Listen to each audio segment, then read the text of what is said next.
Good afternoon and welcome to Walking the Field with Doug. This afternoon we're going to take an opportunity to do what I call a flagging exercise as we look at corn stands.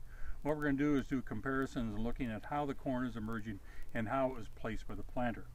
As you'll notice in the back of our Ranger here, we have 4 different colors of flags. What we're going to do in this exercise is we'll count off 100 plants in the rows of corn here. And what we're going to do is we'll mark the average corn plant with an orange color. Those that are doubles we'll mark with white flag. That is a late emerger we'll mark with a blue flag. And the pink flags will be for the skips. What we're going to look at here is we know that it takes approximately 120 ears of corn to make a bushel corn. How the emerging corn and how it will develop an ear on into the future is what we're going to really take a look at, and how this can affect your profitability. You can see now we've gone ahead and have placed our flags here along this row, and it makes kind of a colorful display. And so what we're looking here at is all the orange flags, and there's out of the 100 flags, 82 of them are what I would call normal emerging plants, normal spaced, all up at the same time as we went across. Then if you take a look at the white flags, and as an example here, the white flags we have what we call doubles. And what concerns me with the doubles is that's going to give you a half an ear. The 2 plants occupying a space where there'd normally be 1, at best we're going to get 2 half ears out of that. And we have 11 of those in this section of row.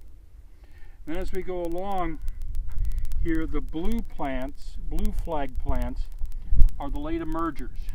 There may be a day or 2 behind, or maybe even more behind the other corn plants as it comes along. These may at best give you a half ear to a quarter ear, or maybe even none as the year progresses along. So we got those. Now as we take a look, the pink flags, and we'll have to, right here we have a pink flag right in front of me. This is a skip. No kernel placed there. And you ask, why is this important as we look at this comparison? Each one of these kernels of corn costs you the same. Costs you the same to purchase it, to fertilize it, to put it in the ground, and it'll cost the same going through with the harvest. What our comparison is, as we look at that, we have approximately 15 of them that are going to give you about half an ear. So if we divide that in half, that's 7.5% reduction and 2 skips. You could be looking anywhere from a 5 to 9% reduction on yield potential just because of how the kernels are placed and how they're emerging. What I'm doing here is taking a photo with the scouting program that we currently have available to us here at Ag Partners that will allow me to be able to come back and find this part of the field and be able to bring a grower out to it later in the season. And we don't have to leave the flags in here clear to harvest, which might be a concern for some of us. But as I want you to rethink about what I just talked about, if we're having a yield goal, let's say of 180 bushel, and we're dropping off 5% to 7% on the yield, you could be as much as 9 to 12 bushel an acre loss here just by kernel placement in how they emerge. If we put that to rough dollars, just using $3 as a cost per bushel, 3 times 7, $21 an acre. If you got over 400 acres of corn, take that times 20, $21, you're adding up to some serious income loss or potential loss here. So this is why the growers that I work with on a regular basis have continued to hear me talk about kernel placement in the row, depth, spacing in the row, as making real dollar and cents difference to your operation.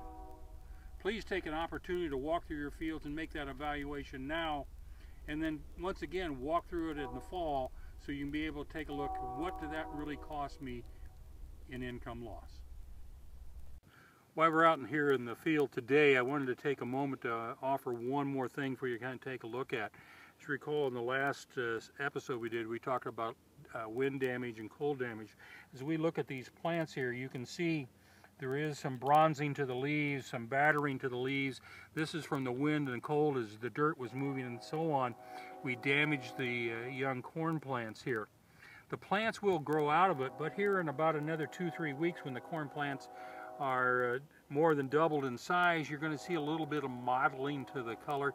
You'll see some light colors in some of those leaves.